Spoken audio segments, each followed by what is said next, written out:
তিব্বতে $170 billion খরচ করে ব্রহ্মপুত্রের উপর বিশ্বের বৃহত্তম বাঁধ নির্মাণ করছে চায়না।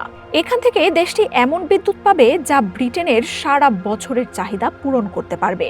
কিন্তু এই বাঁধের কারণে ভাটিতে থাকা ভারত ও বাংলাদেশের লাখ লাখ মানুষ পড়তে পারে তীব্র সংকটে। দিল্লির আশঙ্কা, শুষ্ক মৌসুমে ভারতে পানি কমতে পারে 85% পর্যন্ত। আর যদি তাই হয়, তাহলে ভারতের ভাটিতে থাকা বাংলাদেশও ক্ষতির শিকার হবে। গত ডিসেম্বরে তিব্বতে ব্রহ্মপুত্রের উপর এই বাঁধ নির্মাণের ঘোষণা দেয় চায়না। ইয়ারলুং জাংবো নদী ঠিক যেখানে বাঁক নিয়ে ভারতে প্রবেশ করেছে, ঠিক সেখানেই বানানো হবে এই বাঁধ।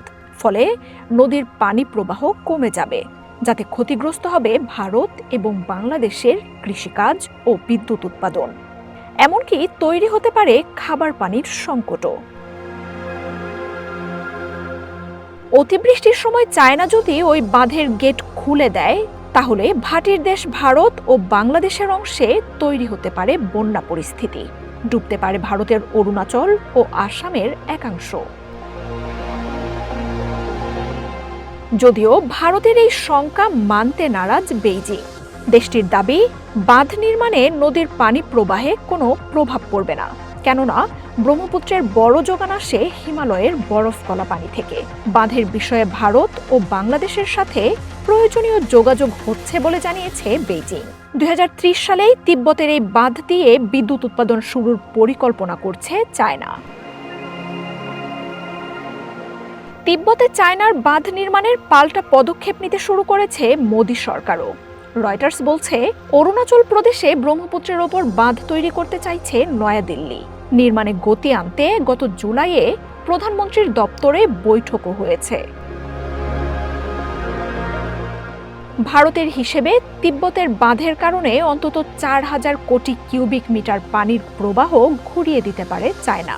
তাই 1400 কোটি কিউবিক মিটার পানি ধারণ ক্ষমতার বাঁধ তৈরি করতে চায় ভারত, যাতে শুষ্ক মৌসুমে ঘাটতি মেটানো যায়। গত মে মাসে অরুণাচলে বাঁধের জন্য প্রস্তাবিত এলাকায় কড়া পুলিশি নিরাপত্তায় সমীক্ষাও চালানো হয়। তবে ওই কাজে স্থানীয়দের প্রতিরোধের মুখে পড়েন ভারতীয় কর্মীরা। বাঁধ তৈরি হলে স্থানীয় অন্তত 16টি গ্রাম তলিয়ে যাওয়ার শঙ্কা রয়েছে। এই বাঁধ হলে আমাদের জীবন চলবে কিভাবে? তাই আমরা এই বাঁধ তৈরি হতে দেব না। এটি হলে মাটি ভেসে যাবে, যে মাটিতে আমরা চাষ করি। আমাদের পরিবার সন্তানদের জীবন চলে এতে। আমরা ভয় পাই না। দরকার হলে এই জমির জন্য জীবন দিয়ে দেব। এই পানি আমাদের সবকিছু, এর সাথে আমাদের সব জড়িয়ে রয়েছে।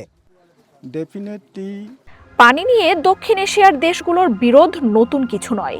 কাশ্মীর ইস্যুতে ভারত পানিকে অস্ত্র হিসেবে ব্যবহার করছে, এমন অভিযোগ রয়েছে পাকিস্তানেরও।